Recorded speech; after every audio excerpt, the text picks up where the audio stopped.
চাঁপাইনবাবগঞ্জ সীমান্তে BGB BSF এবং দুই দেশের নাগরিকদের মধ্যে উত্তেজনা দেখা দিয়েছে। সীমান্তের ভেতরে ঢুকে বিএসএফ এর ছত্রছায়ায় ভারতীয় নাগরিকদের গাছ কাটাকে কেন্দ্র করে সংঘর্ষে ৩ বাংলাদেশি আহত হয়েছে বলে দাবি স্থানীয়দের। প্রতিনিধি ডাব্লু কুমার ঘোষের তথ্য এবং চিত্রে ডেস্ক রিপোর্ট। ফের উত্তেজনা দেখা দিয়েছে চাঁপাইনবাবগঞ্জের শিবগঞ্জ উপজেলার কিরণগঞ্জ সীমান্তে।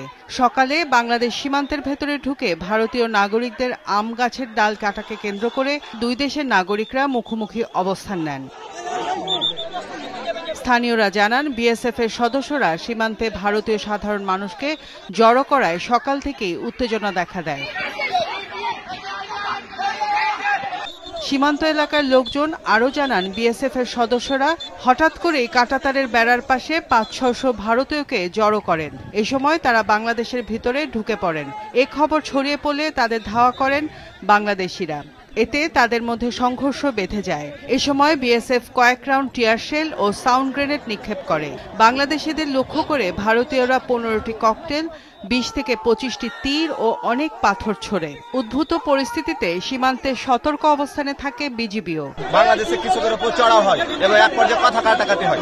এক পর্যায়ে তারা বাঙালির উপর এই যে পাথর দেখতে বাঙালির এবং তাদের বিএসএফ সাউন্ড গ্রেনেড নিক্ষেপ করছে, বম কেটে নিয়েছে। অথচ বাংলাদেশের মানুষকে দোষ দিয়েছে এবং তারা ইন্ডিয়াতে মাইকিং করেছে যেন এটা উত্তেজনা সৃষ্টি হয়। তারা এটা শুরু করেছে আর কি। এটা একটা চক্রান্ত, বুঝলেন। ১৭৭-এর 3S বরাবর এখানে আমাদের বাংলাদেশি কিছু আম গাছ ছিল।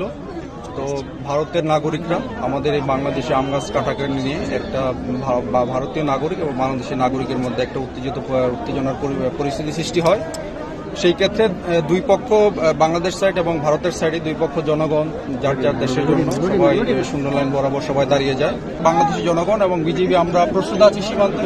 আমাদের বাংলাদেশি ১ ইঞ্চি আমরা ছাড় দিব না এবং এই এলাকার সীমান্তের নিরাপত্তা আমরা বজায় রাখব। এ ঘটনায় বিকেল ৪টার দিকে চৌকা সীমান্তে বিজিবি বিএসএফ এর মধ্যে পতাকা বৈঠক অনুষ্ঠিত হয়। বৈঠকে আজকের ঘটনায় বিএসএফ এর কমান্ডার দুঃখ প্রকাশ করেন ও সাউন্ড গ্রেনেড ছোড়ার বিষয়ে তদন্ত করা হবে বলে জানান।